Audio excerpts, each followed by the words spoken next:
Hi, everybody, and welcome to your Wisdom Wednesdays for today.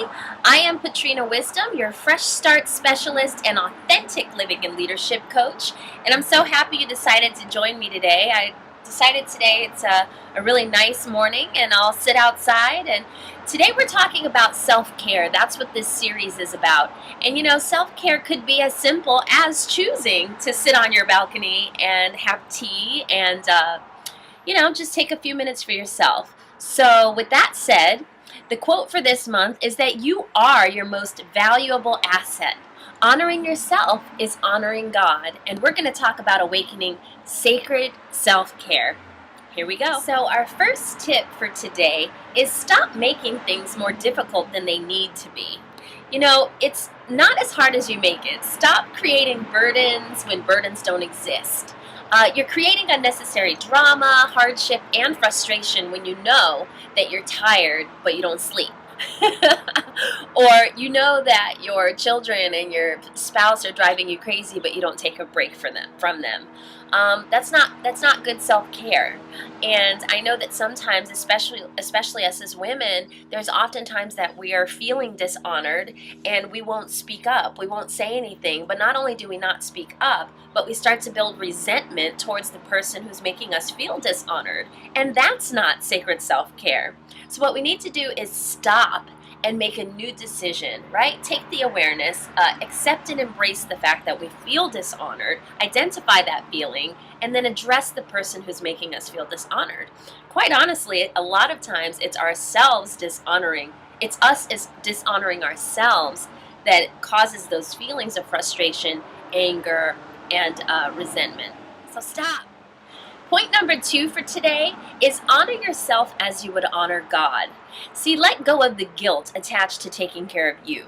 I guarantee you that the people that are in your life that you're depleting yourself for or depleting yourself to serve have no energy draining guilt or anything around what you're doing for them. So stop. The way that I like to tell my clients and actually just even friends or whoever talks to me about feeling frustrated and tired and depleted, because that's exactly what it is that we do to ourselves.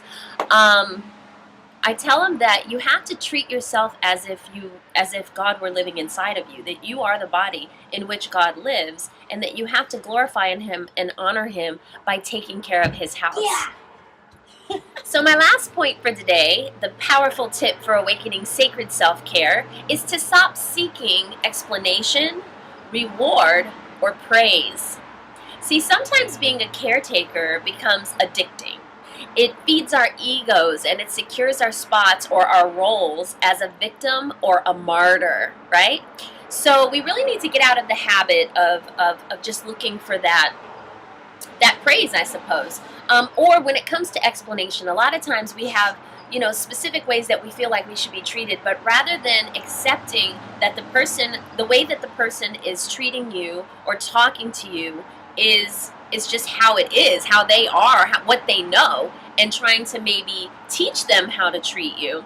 If you just continue to ignore it and not say anything, then you're basically giving a quiet, unconscious message that it's okay to treat you that way. So I always say you have to teach people how to treat you. By not speaking up when someone dishonors you or makes you angry or hurts your feelings, you're not honoring yourself, and you're also teaching them that that's okay. Sacred self-care is something that I literally could talk about all day long, because the majority of people that I speak to just in everyday life and in business and whatever, most of us, especially us women, us mommypreneurs, us entrepreneurs, right, super women, we're just not taking care of ourselves. We're not taking proper care of ourselves. We don't schedule time to just do something simple like sit out on the balcony and have a cup of tea. We don't schedule time for our fitness. I'm all dressed in my casual digs because I'm going to go off and do some yoga before starting my day, get my mind right, get my spirit centered, breathe, give gratitude for being here another day. It's really important. That's how we stay fresh. That's how we feel alive. That's how we connect with our natural joy, peace, and happiness, and also love.